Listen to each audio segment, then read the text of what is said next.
Hey loves, how's it going? Welcome to my channel. If you have not been following my journey, I just want to share with you my process in simplifying and minimalizing my life so that way I can live a more meaningful and just a more clear, healthy lifestyle. So with that being said, I want to share with you 11 things that no longer serves me and things that I learned how to live without. So number one, I want to start with duplicate items. I kind of lived like a doomsday prepper, you can say. Every time I go out, I have that mentality of restocking, and it just became a habit of needing to restock or thinking that I need more backups as a convenience. And that just became a habit whenever I go out shopping. So now on, when I go shopping, I just think about, do I really want to stock up and take up space in my home? Although it can be a convenience, just focus on the items that you use the most. And if you want to have a backup whenever you're ready, then just focus on those essential items.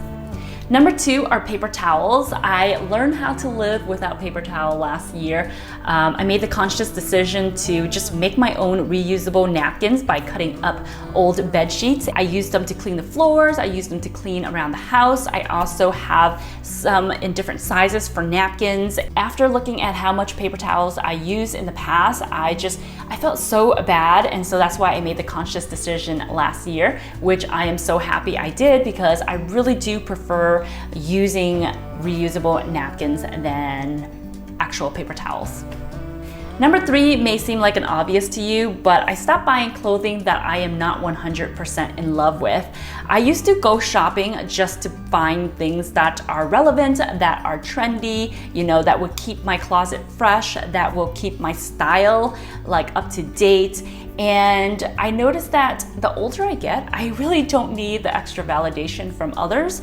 I am more confident than I was before, and so what I wear now is really what I'm interested in wearing and how I want to portray myself and what I love. So when I go out to buy things, I'm more conscious of what it is that serves me, what it is that I really want to wear, and I would just focus on that instead of buying what's trending at the moment. My number four would be cutting out any chemical household products, from laundry detergent to countertop sprays. So everything that is in my household now are mostly non-toxic and biodegradable. I love the fact that most non-toxic and biodegradable cleaning products are available now than they used to be. I also like to make my own cleaners with some vinegar, baking soda.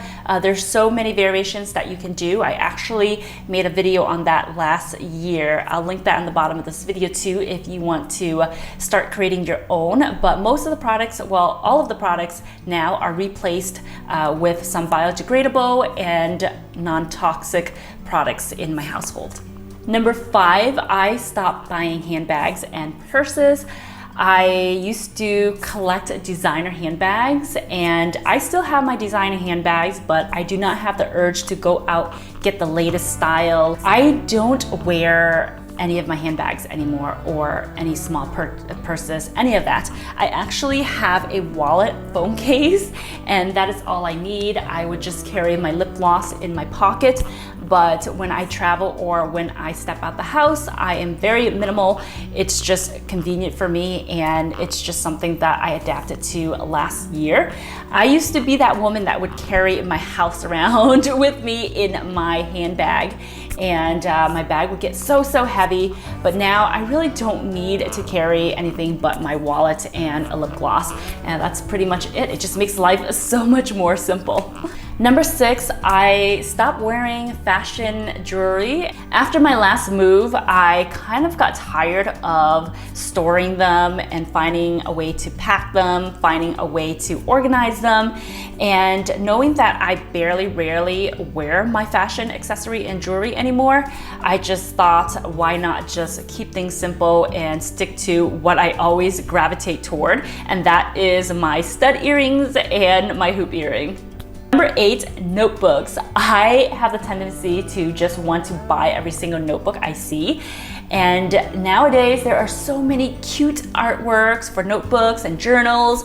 And so I would just grab them when I see them, and they're so inexpensive. But now I promise myself that I will finish and complete a whole journal, a whole notebook before I open a new one and before I buy a new one. So I want to make sure that I'm going to use all the journals and notebooks in my home first before I spend any extra money or bring anything else into my space. Number 9, any home decoration, knickknacks, things that aren't functional, things that aren't practical, things that are just pretty to the eyes, I stop buying. I used to have a tendency to just want to buy anything cute I see. And so now when I go to the store, I'm just like, do I really have the space for it? Do I really love this? Do I really need this? And will this be fun to move? Number 10, any crazy sales, Black Friday, Cyber Monday, anything that seems like it's a huge, great deal, a huge saving. I used to just want to buy things because I think that I am benefiting from the sale. And I think that is all a psychology thing that they do in marketing too, to get people to buy and stock up. So I'm more aware and I'm more conscious when things like that go on.